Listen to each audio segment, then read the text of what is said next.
Good day, one and all. This day marking the 125th birth anniversary of Shri Netaji Subhas Chandra Bose.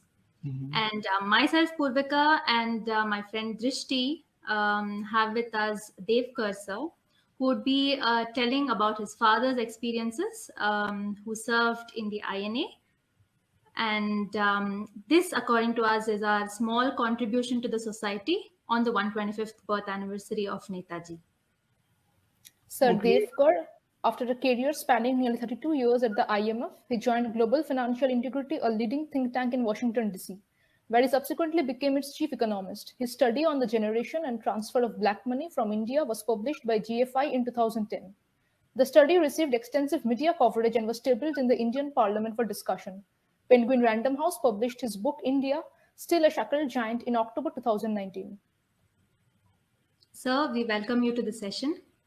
And Thank you, Poorvika. Thank you, Drishti, for inviting me to this interview. yes, I'm happy to join you. Thank you for your kind words. And thank you for your precious time also, sir. No, that's it's my pleasure. could you please give us a brief introduction of your father, Shri N.G. Brief introduction would be that my father was born in Assam, Habiganj, Assam, in India, 1920. And his father, that is my grandfather, was a school principal in the British education system. At that time, India was undivided India. Burma was part of India, So my grandfather was transferred to Burma. So when my father was only 6 months old. So my father literally grew up in Burma, and he stayed in different places in Burma. And he spent basically the majority of his time in Rangoon, which is the capital of Burma. It's now known as Yangon. So he became interested in the independence movement because he felt that the British had no place in India. Basically, he felt as an Indian, he was not, he had to live like a second-class citizen in his own country. And so he was not, he did not accept that. And he heard about Gandhiji's non-violent, non-cooperation movement, but he also heard about Netaji's armed struggle. And he chose to take up Netaji's cause rather than Gandhiji's because he was honestly convinced that the British were not going to just listen to whatever Gandhiji is saying. At that time, he felt that the British had it very good, and they were taking a lot of advantage from India, and they will not leave India voluntarily. That was the impression that many people had also, those who joined the INA, that they also felt that Netaji had a point. That is, that the British does not belong in India, and if they don't leave, then we'll have to throw them out by force. But that is not to say that I never heard. Having said that, I never heard my father criticizing, he criticized the approach, but he didn't criticize Gandhiji as a man, as a great being. So I never learned to disrespect Gandhiji. But one can differ. One can differ in views, and yet maintain respect. So that is an important point. I think that some people lose sight that in order to venerate Netaji, one must denigrate Gandhiji. And that is, my father did not subscribe to that view either. He pointed out all the shortcomings of the non-violent, non-cooperation movement. And that one of the things to say was that a country, that was his belief now, that is his personal belief, Again, there is no, I cannot go to the blackboard and prove it, but he felt always that a country that has a shared sacrifice, that is where its people have spilled the blood in the battlefield, has a very strong base and builds up patriotism, because everybody shared in that struggle for independence. Independence was not given to them because they begged for it or because they appealed to the better sense of their conquerors or their oppressors. They fought for independence, they spilled the blood, and they wrested independence from their oppressors. So that kind of shared sacrifice builds a certain amount of national character. National character, my father always felt, is built in the crucible of sacrifice. You see. Yeah. And when national independence is given as a result of appeal to the better sense or the conscience of the oppressor, if it is possible, it's not always possible. That kind of independence is kind of much cheaper. It comes much cheaper. People don't understand the value of independence. People don't really understand what is involved, how precious is freedom, how precious is freedom of independence. That was his reason why he decided to join, after meeting Rajbari Bose in 42, and when Netaji Subhas Bose visited Rangoon in 1943, my father had already by that time made up his mind that he's going to join the INA. Even though the cost may be, they might shoot him or they might will put him in jail. And of course, at the end of the war, they did put him in jail. So despite all these risks and all these dangers, he decided to join the INA. Okay. And what was the work he did prior joining the INA? He was teaching in a school. I mean, he did his BA in honors in English and history, and he was teaching in a high school for a short while, for about a year or so, before he joined the independence movement. So it was a period of a lot of turmoil, war. So I started thinking, when I grew up, I started thinking about the implications of what father told me, that why sometimes violence is necessary. Although none of us like violence, but sometimes violence is necessary. And I sort of kind of correlated what he said with our own scriptures, the Hindu scriptures. Yes, sir. For example, Krishna's advice to Arjuna on the battlefield, that why Arjuna should fight, because he's a warrior, and it is his duty, his responsibility to fight for the sake of good versus evil. So even though Arjuna protested that all those arrayed against him that he would be fighting, many of them are his relatives and friends. So he didn't want to kill his nearest kith and kin. But still Arjuna was told that he should fight. Krishna still told us that is not, you have to oversee that, you have to overlook that. So that's one. And the other one I thought about was in the Chandi, where every year we celebrate Durga Puja, right? And in the Durga Puja, the Chandi is a description of Ma Durga's fight against the demons, right? So it's basically just it's an example. It's a metaphor that people have to sometimes fight against evil. The demons stand for evil, right?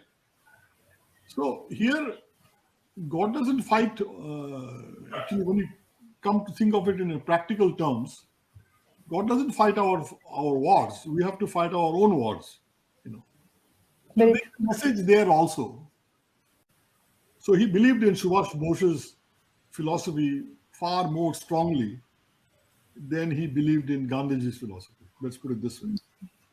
Okay. Enough for him to join the INA. And what was his first opinion after seeing Netaji? Well, the first opinion was that he was an unusual man. I mean, that he had a charisma, had a personality, a force of personality. You couldn't pick him out from thousands. You know, he had that kind of person, a very magnetic. My father used the word magnetic personality. And when he spoke from conviction. So it reached you straight. You know, it touched the heart, basically. So he had this charisma, he had this force of character, self-sacrifice, and at the same time, he was also a yogi. My father believed that he had that spiritual side to him, a deep spiritual side, which enabled him to maintain calmness even in the midst of war and chaos. So it's a very, he was a man who was clearly head and shoulders above any of his contemporaries. Yeah. You know, including Gandhi. This is what INA people believe. Yeah. So he was in history.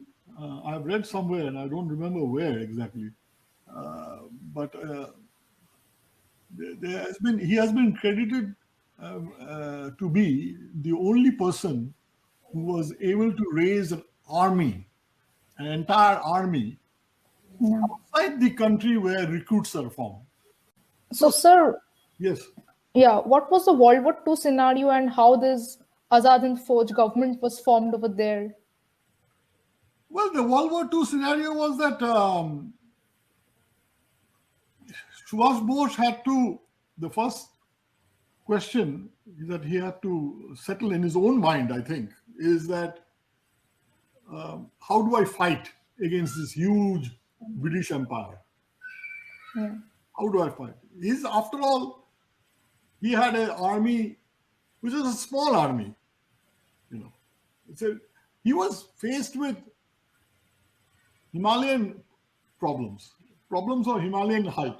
You know, one is the small number of recruits, relatively, and the second one was that he didn't have access to sophisticated arms. You know, where are the fighter aircraft? Where is the naval force? You know, the Britain had a naval force which was the number one in the world, actually. So taking on the British Empire was bachcho ka baat nahi hai. It's a very tough challenge. So he had to think, and he had to put this. I mean, that is why he approached the Axis powers, which is Germany and Japan. Now, that doesn't mean that he shared their philosophy. Far from it. His philosophy was, his approach was that here is something I can offer you. What can you offer me? It is a trade. We can join the fight because we know the grounds over there in our own country, in our own backyard. We can help you. I've got this army, small army, but we can still pose enough of a fight. We can still put up a fight. And so we are offering this. And what can you offer us? So there is a mutual benefit in cooperation. You know, that doesn't mean that he's buying their philosophy. When he was this is North Pole and South Pole. Like I said, he was inclusive. Yeah. His policies, you can see, are completely diametrically opposite to the Nazi policy. Nazi is exclusive, only Germans. That's it. White Germans. not even the Jews. So how can you have a consistency? I mean, how can you have the exclusive policy and the inclusive policy get together? No. They got together to fight a common enemy. So it is the philosophy, your enemy is my friend, basically. Yeah. Your enemy's enemy is my Enemy of friend. my enemy is my friend, basically. Yeah. So that is his thinking. The fortunes of the Japanese army was tied very closely to the fortunes of the INA. Yeah. Because the INA's main support was the Japanese, even much more than the Germans. Because the war was in the Pacific.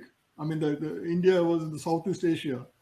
Japan was the main one that was supporting the INA.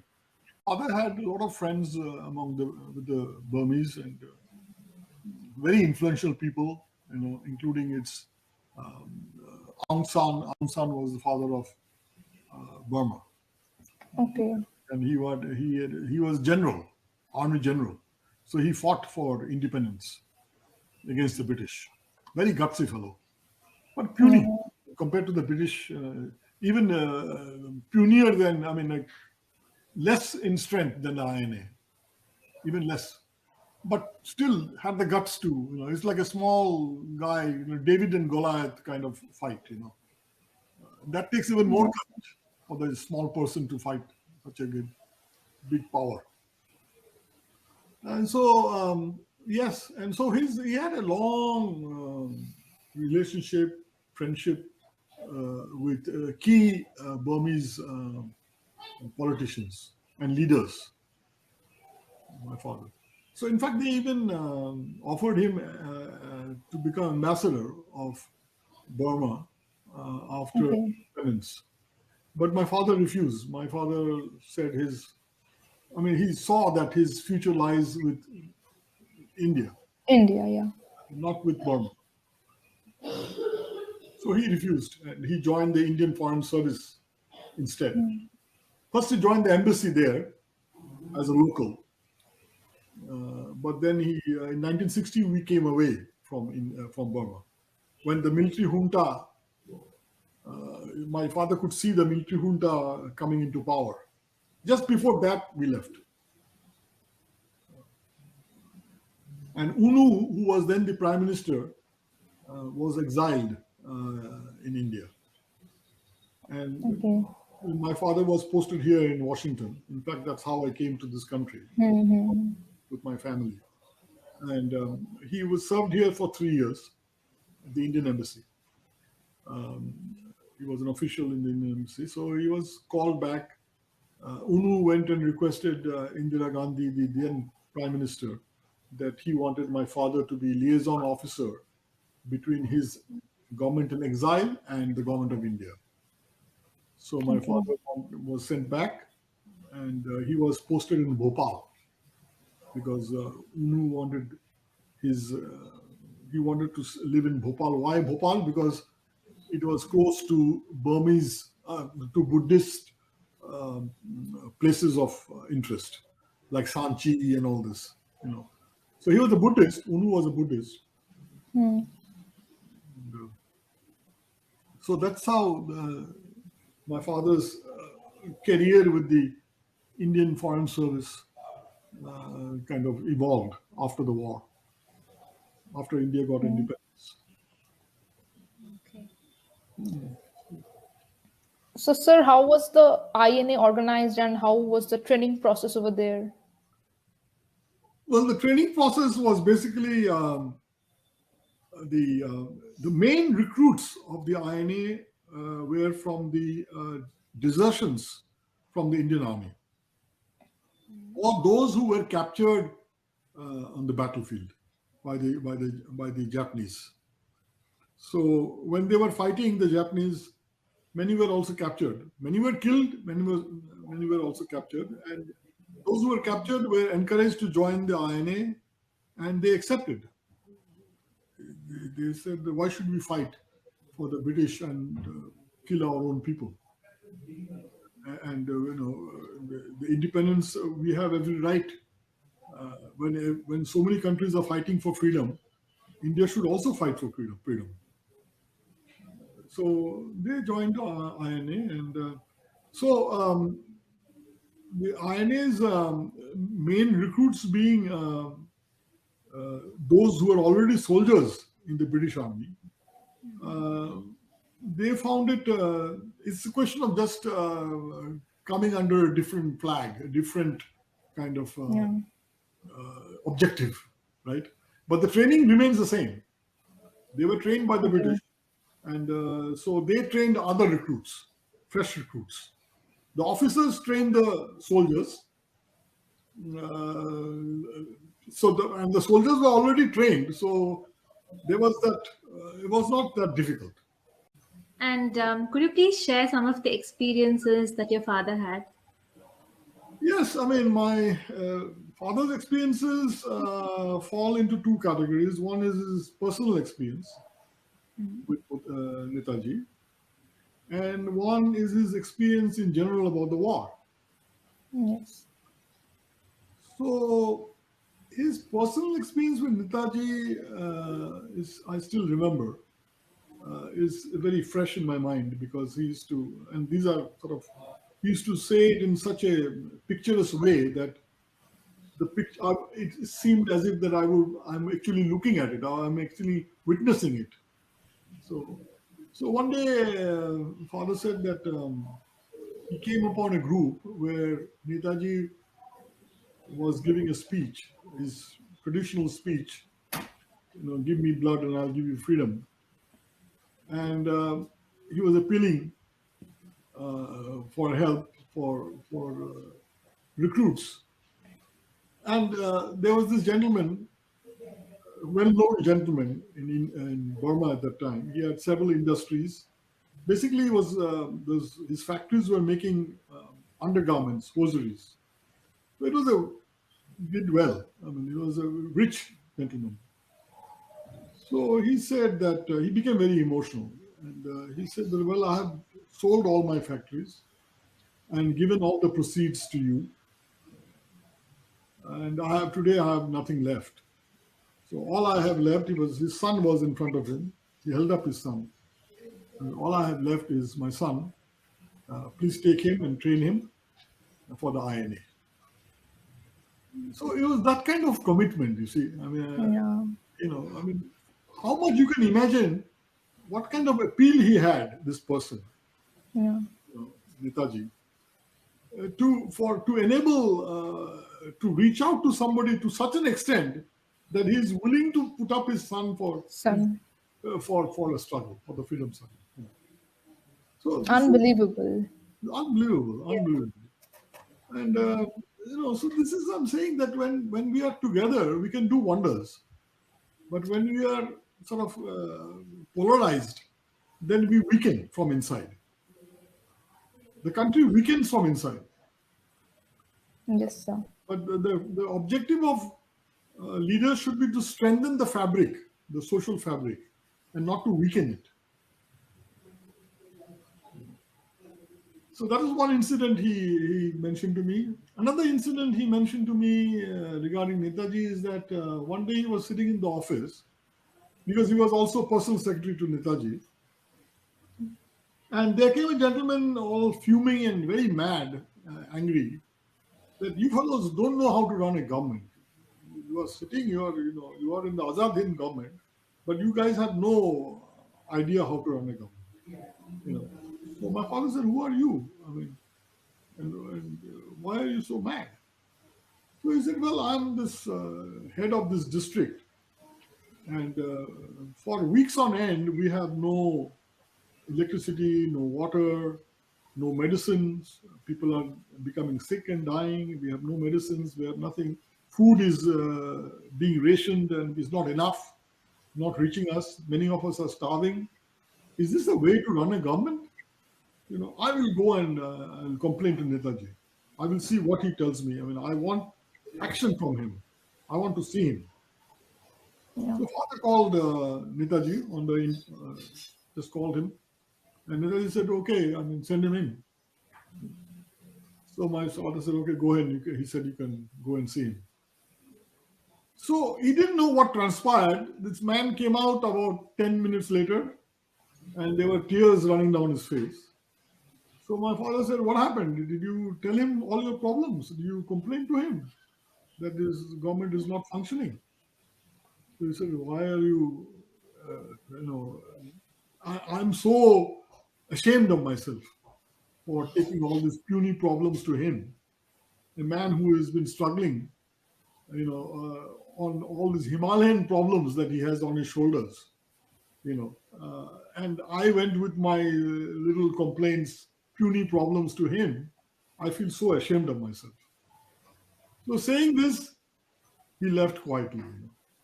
And my father said, "I wish I knew what Netaji told him." So that kind of a person, that the guy came fuming and mad.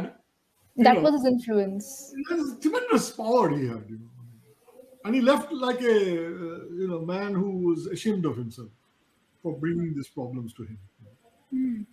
So that was the second incident.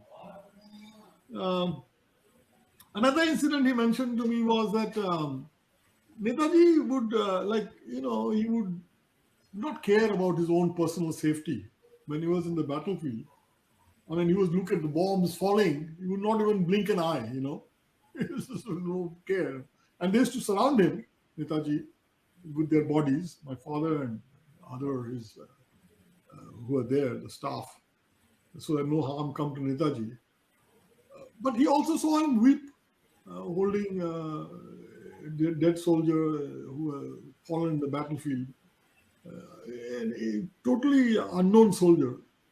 He would weep for him like a baby. I mean, that same man who had no care for his life, who was fearless, but he would weep like a man, like a baby for this unknown soldier. So several instances like that. Then one day he saw Netaji come out of his room. His face was glowing like a sadhu who had reached self-realization. I mean, realized sadhu.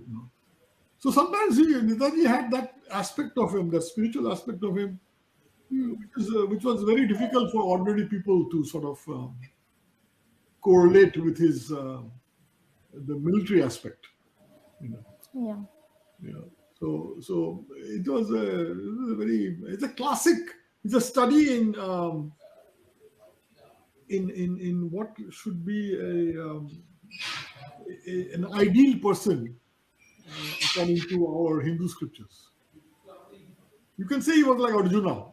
You can say, when it comes to fighting, fight. When it comes to spiritual matters, spiritual matters. I mean, like you take your instructions directly from the Almighty. And goodwill towards all, actually, in this personal relationship, inclusion as a philosophy, and goodwill towards men. You would not fight just for the sake of fighting, but you would fight for the sake of a principle.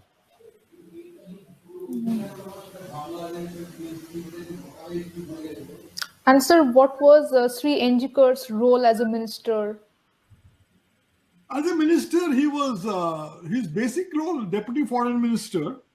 The basic role of the deputy foreign minister was a liaison officer between the Azad Hind government, which was established by Netaji, because the Japanese said we need a government here, because now the Japanese they can't form a government there, so they asked Netaji to form a government. So the liaison officer between the Azad Hind government and the Burmese, who will also have their own government, and Aung San and UNU and all those people, so they have to coordinate their actions and their political speeches and whatever, and the Japanese. So liaison officer between all three, Yeah. So it was a tough job. My father had to do that, and also serve as, on top of that, as personal secretary to Netaji. So that kept him, and he was young at that time. He was not, quite a young person, As a young people actually came forward at that time, motivated people, Yeah. So I heard all these things, all these his experiences about Netaji, and it left a deep impression in me, about Netaji. Also, this is a fact that others have written about it, that when this freedom movement was going on in India, whether through Gandhi's non-violence, non-cooperation, or through Netaji's INA, they had stirred a conscience of the British public. Because in Britain at that time also, there was a left-leaning segment, social kind of, they had an enlightened population also. Not the whole, of course. You had people like Churchill who didn't believe in giving freedom to India. And you had many admirers of Churchill also. Like everywhere, people have their own kind of opinions, So in Britain also at that time, there were a good number of British who felt that actually Britain had no business in India and that Britain should get out of India. Yeah. So what I'm saying is that these independence movements in India, whether non-violent by Gandhiji or through violence by Netaji, struck a chord in the British public, in some segment of the British public. And so they were also churning the waters over there. They were also trying to get their government to acknowledge the fact that we should get out. Also, the Jallianwala Bagh massacre created a huge response. Yes, yes. And then the Rani Jhansi regiment. So that is definitely one of the unforgettable part of the Azad Hind Fauj. And then, it was the all-female regiment, who fought on the front alongside men. So there was basically no difference, among the men and the women who served in the INA. Like even in the food, even in the British Indian Army had women too, but then there were differences, like in the food that was being served for the men and the women. But then in the Rani Jhansi regiment, there was no such difference. And then, they were seen equally. But think about also the fact that it is such a progressive idea in those times. Exactly. Yeah. This was, we're talking about the early 1940s, So for Netaji to come up with such a progressive idea, is amazing, Exactly. And he was very, he had a long-term objective, because Very true. roughly about half of the country are women, right? Roughly. Yes. Yes. It's always like the case. And so he thought that, this way I can motivate half the population. And when you motivate half the population, and because women are also mothers, so mothers can also influence their children. And eventually the family. And eventually the family. Yeah. So this is there is a objective in all this. Also, he was a visionary. Yeah. Right. There was this incident of Neera Arya. She was a soldier in the Azad Hind Fauj, and her husband was an investigating officer of the British Empire. So one day, her husband was he had a plan to assassinate Netaji. When Neera Arya came to know about it, she just shot her husband to save Netaji. So, but at the end, husband to save Netaji. So, but it had a very tragic end. Her property was taken, and she by was who? By who? After independence, by the Indian government only. Oh, achha. And in her last years, she was selling some flowers, and then she passed away. Wow. It was a very tragic end to her. Oh, I didn't know about this. I see. Yeah. I mean, the extent of sacrifice is unimaginable. Unimaginable. Yeah. Yeah. I mean, my father himself went to jail, and indefinitely. But he was, I mean, there was this, towards the end of the British Raj. So there was in India also, there was demands for release of the INA prisoners, So there was a pressure, public pressure also. He was released finally, I think after about 6 months or something. But at the time, there was no surety when he would be released. But it's like that. Many people had sacrificed. Those who joined the INA, most of them did not have a very pleasant ending. Yeah. Very true. Then, sir, what was Shri N.G. experiences in the final battle for INA? His own experience in the war was one was that when he came back from office one day, he could not find his house. That I had mentioned to you before, and so he was very surprised. All destruction all around. So he saw that he saw his towel flying in the wind on a pole. Only his towel remained. So he took a direct hit, and his house was leveled. So that's one thing he mentioned to me. The other thing he mentioned was he said sometimes in war, a few feet here and there, or even a few inch here and there, can make a difference between life and death. Absolutely. So he was in a boat, and the boat in front got blown up. The whole boat and the people got blown up. That is the risk of a war. Yeah. The risk. The war is like that. It's totally unpredictable. Very true. And then, so what was Shri N.G.'s, what was Netaji's final instructions to Shri N.G. and how was the army disbanded? And if you could speak his final instructions was to, his main responsibilities. He had to keep the office open for a few more months. Netaji told my father that you should keep it open for a few more months, and because the army is retreating, and there are still work to be done. So many things. There are a lot of displaced people, civilians, and there are a lot of displaced army members. There are question of back pay and arrears and all kinds of administrative problems were there. They say that the INA trial that was there, so that got about, a huge awakening, across the nation. And then, that's why, they say that, Netaji's INA was, predominantly responsible for the independence. Right, absolutely. Yes. Yeah. Because Indians saw that here is this man who sacrificed so much for freedom.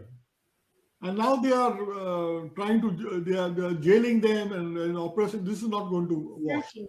This is not going to go. We will not accept this. Exactly. So the trials were held in, I think, in Red Fort, I think, something like that. Yes. That's how I remember, yeah. Yes. And the Indian population will not accept it. And so the British were kind of forced to let them go. Leave the country, yes. Leave the country. Also, Clement Attlee told that it was because of Netaji that the Britishers were forced to. Yeah. According to his opinion, I mean his assessment, and he was very high up in the British government. He said that the Gandhiji's movement didn't matter much. Yes. What mattered was Subhas Bose's armed struggle and the INA, and it was because of Bose that the British government felt that they could no longer hold on to India. True. It's one thing to, it's very difficult to control a country from thousands of miles away, Very true. Yes. Like from 5,000 miles, it's very hard to control that country. Especially if the country has demonstrated a capacity to fight you. No matter how small it is, but still is the problem. Because and also the army. Yeah, the danger is that more and more people could join that army. Have a cascading effect. Exactly. People could go join the INA and then what do you do? Yeah. So better to save face now when we still have time and give them the independence. Because in our heart of heart, we know that this is their country. We are there illegally. I mean, they realize that. They have realized that. True. So Churchill was not very he didn't want to give independence to India because he was not ready or something. Churchill did not have that.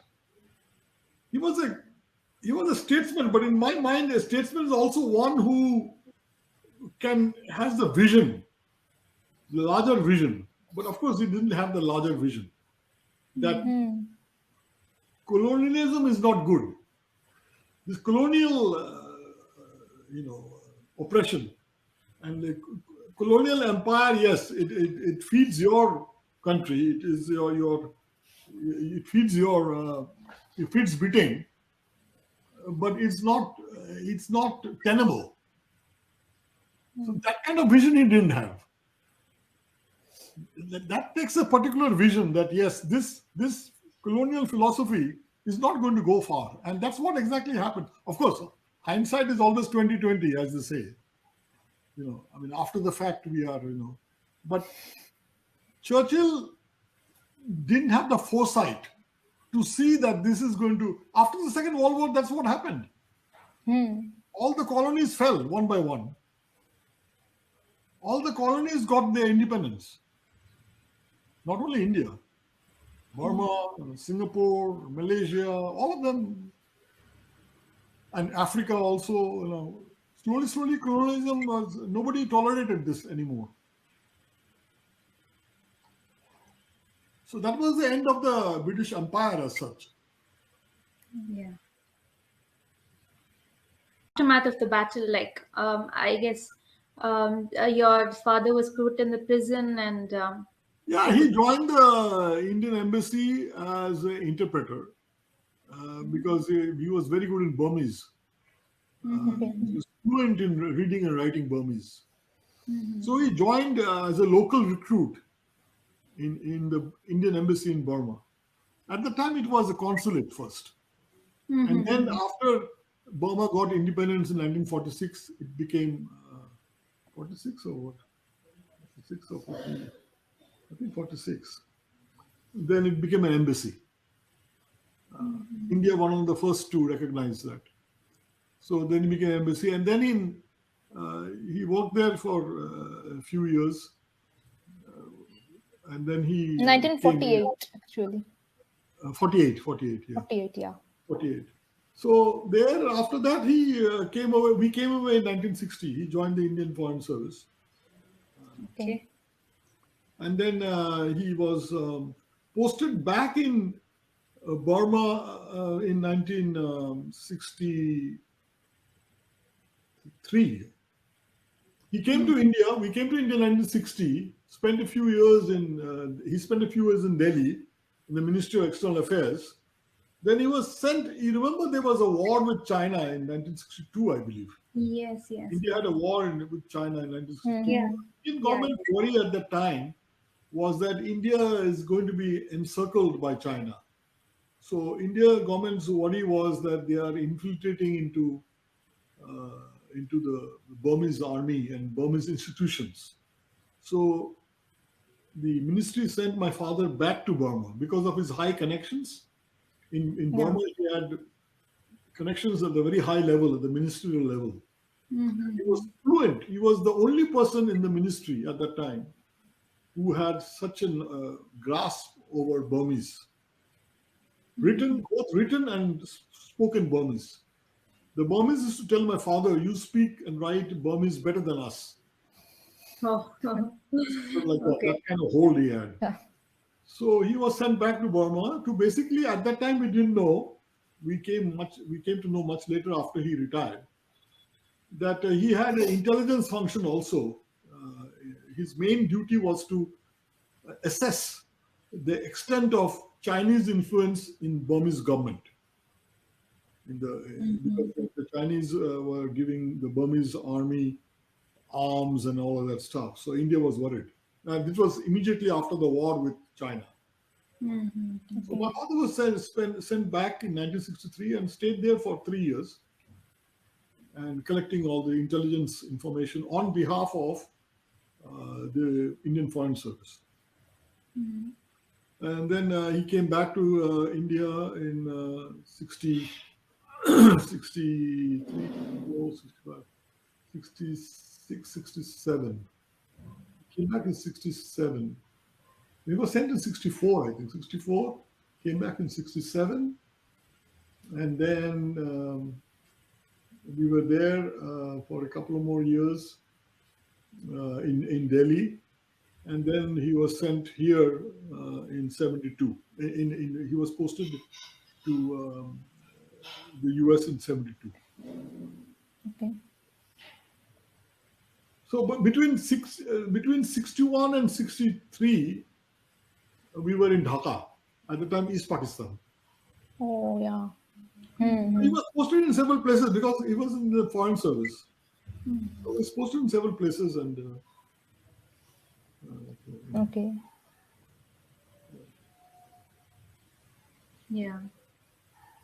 So, sir, as we move towards the end of the session, so if you have some message for the youth of India, how they can take Netaji as an ideal person in their life, and how India can progress in the years to come. Well, the message that I think I got from my father is that India is India. I mean, the Indians, all Indians are part of India, and to be inclusive. And don't think yourself as a Bengali or Punjabi or this or a South Indian. We have this tendency, oh, they're South Indians, oh, they are Biharis, or Biharis say, oh, they are Bengalis, oh, they are Punjabis say they're Bengali. This thing is still there. I mean, it's not, at the time of independence, India had 550 princely states, like I mentioned to you. 550 princely states. And they didn't want to give up their princely states. So some of that fractiousness is continuing even today. And unfortunately, our politicians have kind of exploited these fissures in society for their own personal gain. And For the vote bank, basically. Yeah, and young people should think about whether that is the way that India should go. I don't think so. I think that is going to hurt India. And they should have their views should be able to work with everybody and reach out and build bond among Indians. That I would say is true nationalism. If you want to talk about nationalism, that is the true nationalism. Nationalism that relies on inclusiveness rather than exclusiveness. Yes, sir. And then I guess Drishti had some images to show. Yes, sure. Yeah.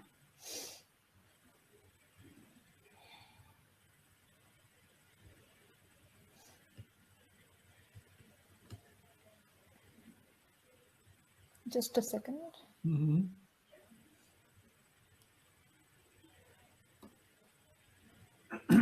I hope you can see it now. Yes. Yeah. So tattooed and all this. Yeah.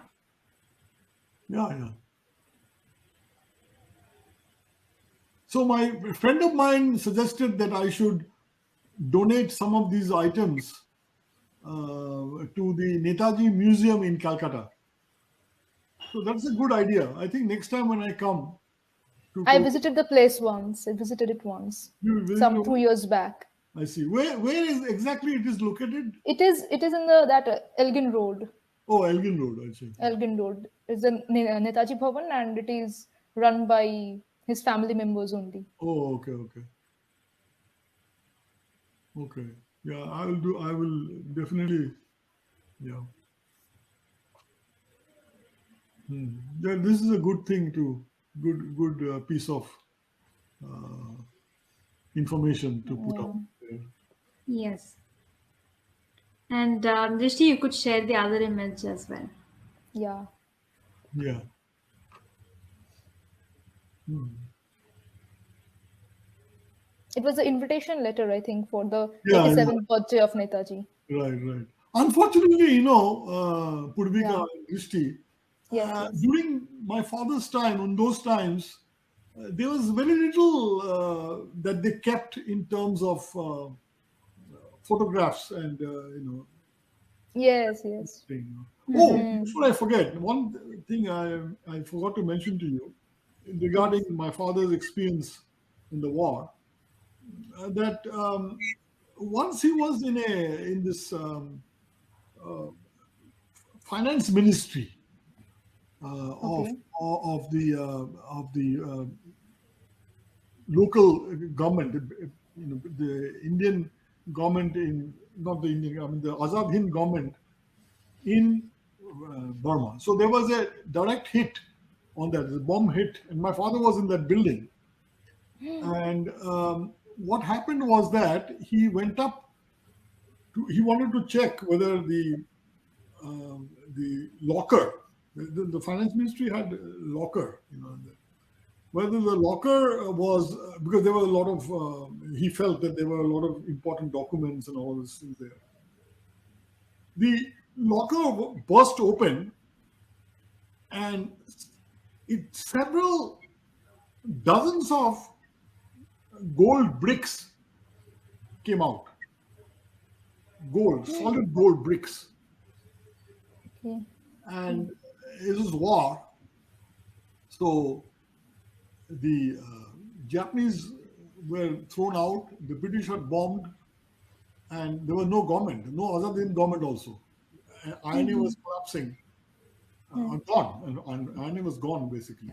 Japanese were also gone. It was a no man's, it was a vacuum. So my father said, if I would have taken one brick of gold, if I have just taken it, first of all, there would have been no account who took what. There would be no trace of that. And if I would have taken just one or two bricks, I would have been a rich man for life. But he did not take. That, These are the principles. yes, that was to me, that hit me. When he said this, it hit me. And he said that to me demonstrated a man of principles. That even in the realization that there is nobody here, he was alone in that room with that broken vault. All those ingots, gold ingots had come out because they took a direct hit. There was no accountability, no government. It was a vacuum. And he could have just taken as many bricks as he wanted and just disappeared. That he didn't take on a matter of principle. That was a thing that really stayed with me all these years. That was one. And the second instance was when he was in his deathbed in the hospital. He had lung cancer because he smoked a lot, and the last day, just before he went into coma, he raised his hand, feeble hand, and he asked for my son, and he shook my son's hand, and then he peacefully went away. So the strength, the strength of the fearlessness and the strength of character stayed with him to the last moment. And those will always remain with me. How a man faces his last moments, the strength which he faces, the fearlessness with which he faces the end, and the dignity and the dignity with he faces the last moment shall always remain with me. So these are the things I see my father. That was one incident that he told me about. And the second I saw with my own eyes. Yes. Okay. Okay. So this is just very overwhelming. Yeah. I mean, Yeah. and lots for us to learn from. Like, yeah, It's a great insight. it's a great. Okay, all the best to you, both of you. Okay, sir. Yes, sir. Thank you so much. Thank you so much for giving us your time. You're most welcome, Poorvika. Welcome, Drishti. Take care and wish you all the best. And if you have any questions about something that you feel that I can help, reach out to me. You know my Sure, sir. email. Sure. Reach out to me to either LinkedIn or through email, whatever. If there's anything I can, how I can help you, I will help you. Okay. Sure, sir. Thank you. Sure. Thank you so much. Yeah, and wish you all the best and have a positive attitude, work hard and go ahead. Sure, Okay, sir. Sure, sir. future belongs to you. Yeah. Bye bye. Bye, sir. Bye. Bye, sir. Bye. Have a good day.